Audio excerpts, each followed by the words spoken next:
Hello YouTubers, Alaska Prepper here. Ladies and gentlemen, let me start this off by saying, first of all, I'm going to try to keep my composure during this video, alright? But let me start off by saying that we are being pushed toward a world war. And in my humble opinion, I believe that if we do enter into war, I mean the United States, that we will not win. And there are many factors involved in that. But primarily, the factor that I believe is the most dominating factor in the fact that we will not win is that I feel that there are forces at play, i.e. the clowns that are sitting up on their ivory towers in Capitol Hill, that don't want us to win, that want to hand our country over to other nations.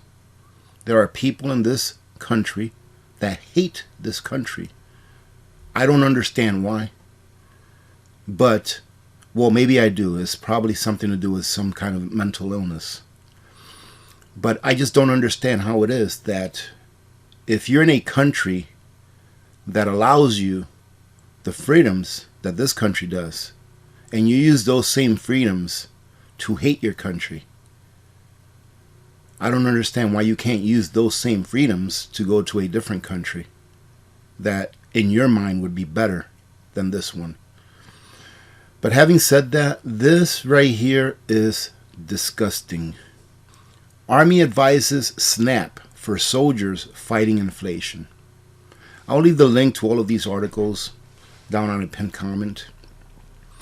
It's gotten to the point where soldiers in the military here in the United States of America are being told, hey, we know that inflation is high, so why don't you go ahead and collect some food stamps. People that join the military, and this is my opinion, obviously I can't speak for all of them, but people that join the military, I would hope, join the military because they want to serve a greater good. And unfortunately, that's not what the military is about anymore.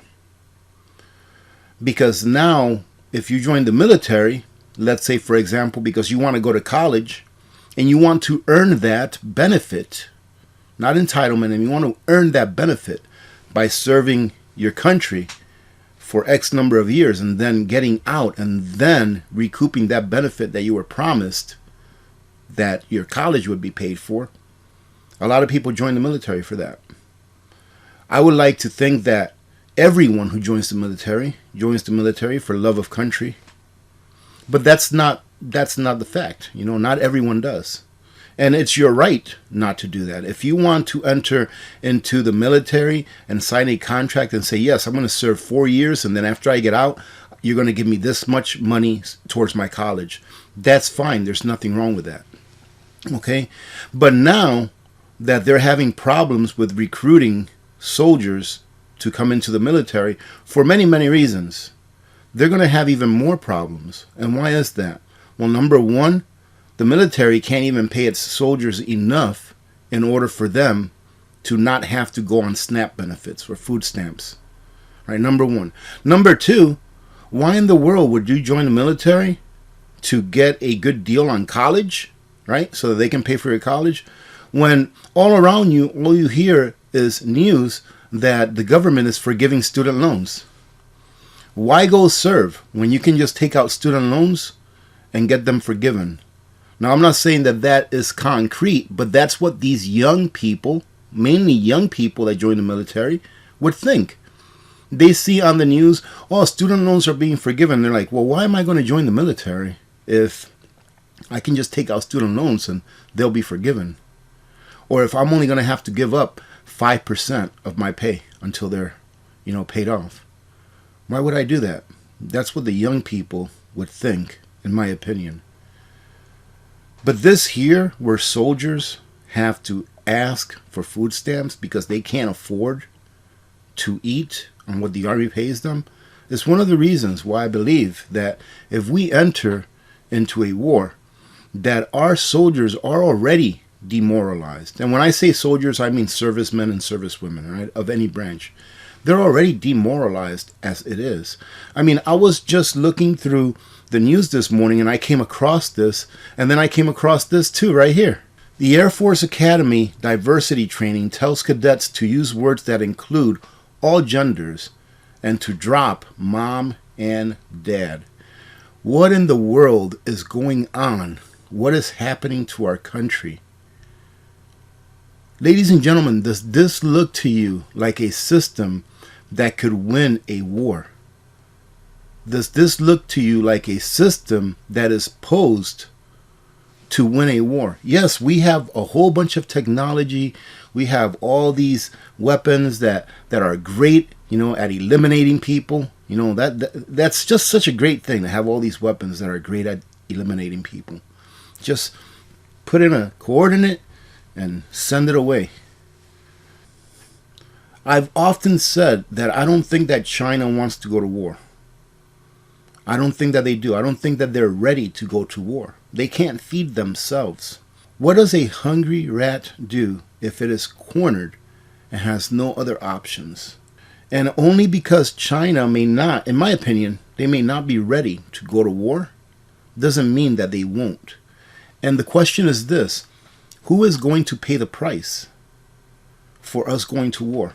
Who will pay the price when the government issues a draft and it is your children that have to suit up and go to a different country to shoot at someone that's never personally done anything wrong to them, just because these legislators say they have to? I mean, I'm very disappointed. I won't mention the gentleman's name, but I believe he's a congressman, and he's an ex-Navy SEAL. But we even have people that have been to war, that have seen the worst that war can offer, saying we need to go to war. The heck with our veterans that are here, and supposedly he's an advocate for veterans, but I see him advocating war more so than advocating for veterans to get help. The suicide rate for veterans is way high, a lot higher than it is nationally.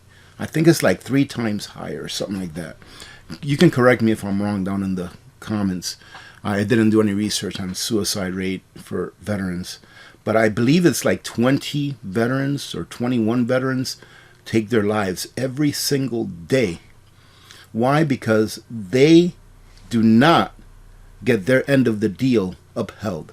They signed a contract, they did their duty, they got out, and now they're left to hang. They need help, and instead of getting help, they get red tape. And that is a disgrace. So how are we going to win a war when we have a demoralized military, when we have people who are trying to join the military, but they can't qualify for various reasons, whether it be that they can't pass the exam, the ASVAB, or be it because they are not physically fit, or be it because they have criminal backgrounds, or because they have, drug usage backgrounds. How are we going to win a war, ladies and gentlemen? But let me tell you what, I believe that we will go to war eventually. And the reason is because history tells you so. The war cycle, the major war cycle, and I hope I don't lose you here because this is very important. The major war cycle is between 80 and 100 years. And when I say major war cycle, it's like World War, like Civil War, where a lot of deaths occur. That's what I mean by the major war cycle. Like, for example, the war that we had in Afghanistan and Iraq, that wasn't part of a major war cycle. Yes, a lot of people died, but it wasn't nearly as many as do die during a major war cycle. And being that the major war cycle is between 80 to 100 years, just look back at what happened about 100 years ago. We're right there. About 100 years ago, it was what, 1920? So 80 years ago, it was the 1940s. 80 years ago was the 1940s. And we are right there. And we are in that major war cycle. Because history and humanity, ladies and gentlemen, as they say, history may not repeat itself, but it rhymes. I believe that history does repeat itself. It just doesn't always rhyme exactly the same. It's not always under the same under the same reasons why we go to war, for lack of better terms. I believe that we will eventually go to war, unfortunately. And I say this with a very heavy heart. But before we go to war, I believe that first we will have a major crash. The government has to have the people on its side in order to convince the majority of the people to go to war. We will have a major crash that will last for a couple of years, 3, 4 years, however long it may be. It may only last 1 year. But it'll be long enough. It'll be long enough for the people to suffer enough for them to do whatever the government says. For the majority of the people. I mean, just look at history. Right before World War II, what happened? We had a Great Depression, and we are entering into a Great Depression. Right now, we are entering into a Great Depression. The people are going to suffer significantly, and then the government will take us to war.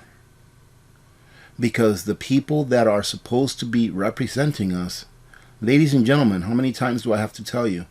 They don't care about us one bit. I was talking about the gentleman here who was an ex-Navy SEAL, and now I think he's in Congress is where he is. He's the guy that's got a patch. I think it's on his left eye. I'm not sure. Anyways, this person should be the biggest advocate for freedom that there is. I mean, not for freedom, but for peace. For peace that there is. He should be the biggest advocate for peace, having seen the things that he's seen in his career as a Navy SEAL. But here he's touting that we keep sending arms to a country that really, ladies and gentlemen, what in the world is it that Ukraine holds that we need so much? Really, what is it? They're not even part of NATO, but we are willing to sacrifice our life here, our way of living, our standard of living, for someone who's not even part of the club. But AP, we ought to help anyone that we can. Yes, but first we ought to help ourselves. First, we ought to make sure that our soldiers don't have to go on food stamps. First, we ought to make sure that our veterans are taken care of. First, we ought to make sure that our homeless population is taken care of. And I don't believe that it is the job of the government to take care of any of these issues. It is the job of we, the people. However, government has us hamstrung. Right? They've got us where they want us. They are taxing us so much via taxation directly, via regulations, via mandates, and via inflation that the average person can only afford to keep his or her head above water. And how in the world is the average person who makes up our nation, how are we supposed to be in general? How are we supposed to be able to take care of the homeless, take care of the veterans, if we ourselves are just keeping our heads above water?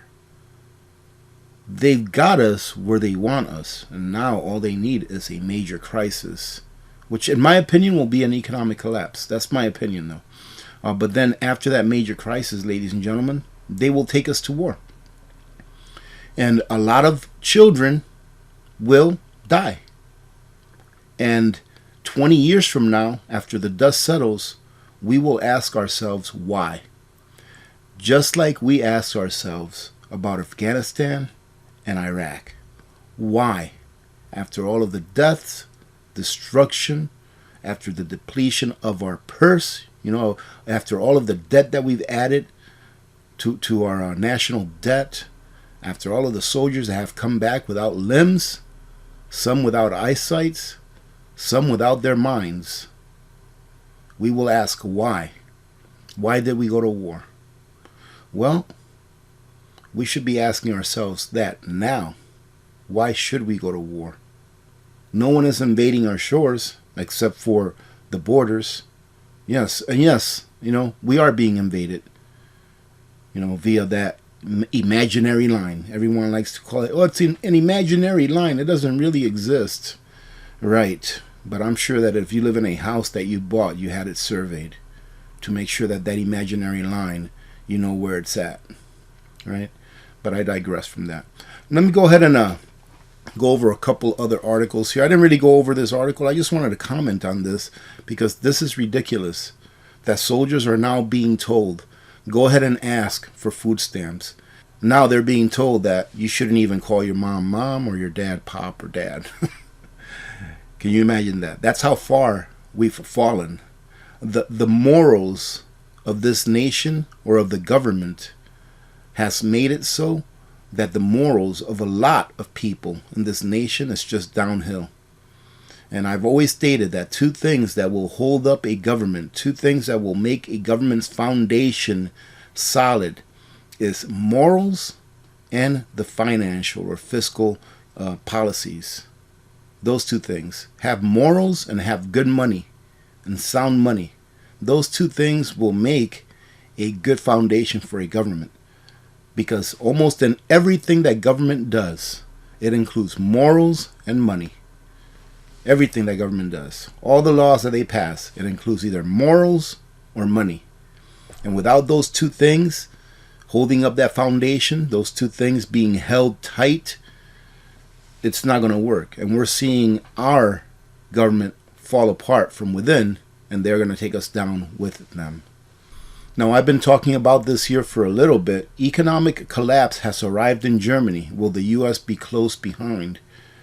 Just to, reiterate, I believe that Europe will go down first. We're going to see a lot of smaller countries going down, and I forget his name. He's a really good guy. He's from the UK, I believe. Ward, something Ward, right?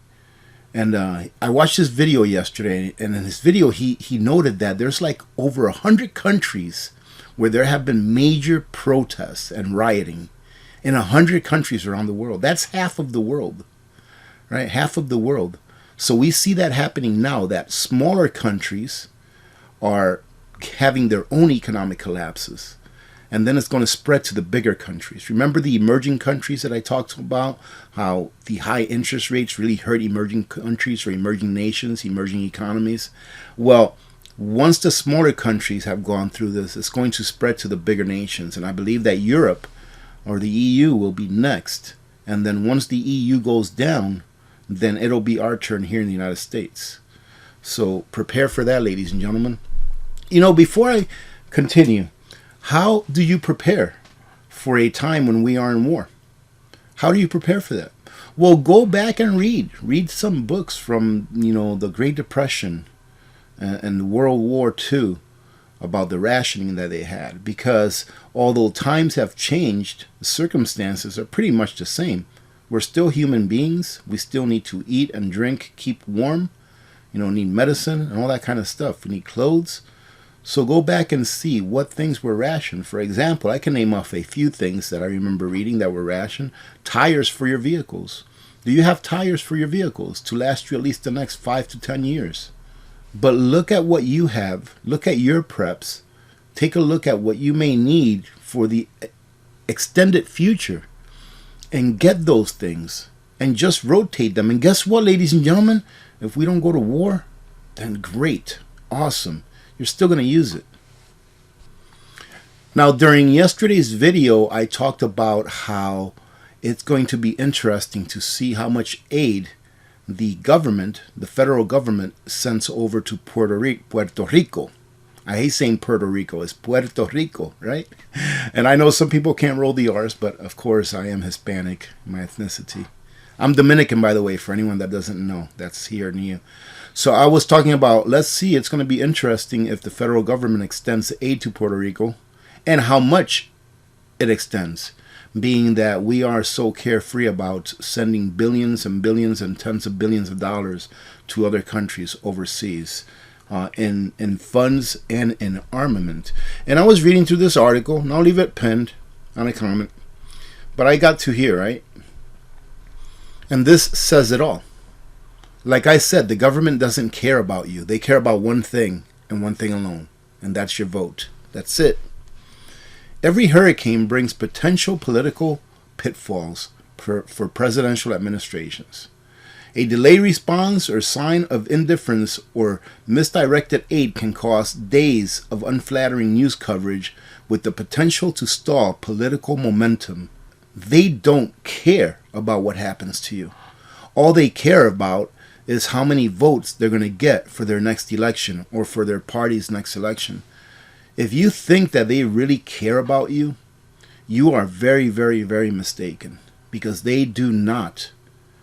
They do not care about you. People have to wake up to that fact first and foremost. So we'll keep track and see how they handle the situation in Puerto Rico.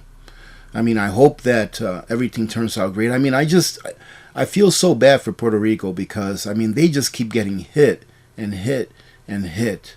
And I mean, how much more of this can you take? So we'll see what happens.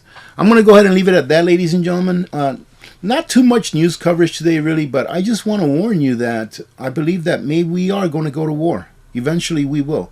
We are within that cycle. It looks like they are positioning us to take us to war, and I believe that it'll happen after the crash. After the crash, we will go to war, and then I don't know how it's going to work. I don't know how it's going to work. I'm not sure where they're going to get the people to go to war with, because people don't want to go to war.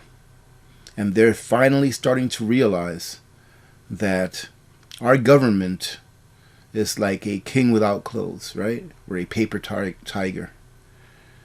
I don't know. I don't know what else to think about this. I mean, it's very disheartening. Have a great day, ladies and gentlemen, okay? I actually have several really cool things to review. I mean, really good things. But the weather's been changing very fast here, so I'm going to try to put that video up later on today. All right, have a great day. Remember to be good to each other. When good people do good things happen. Remember to reach one, teach one, and repeat. If we all did this, the world would be a better place, and you know that it will be a better place. Many blessings to all of you and your families. I'm Alaska Prepper. I'm out.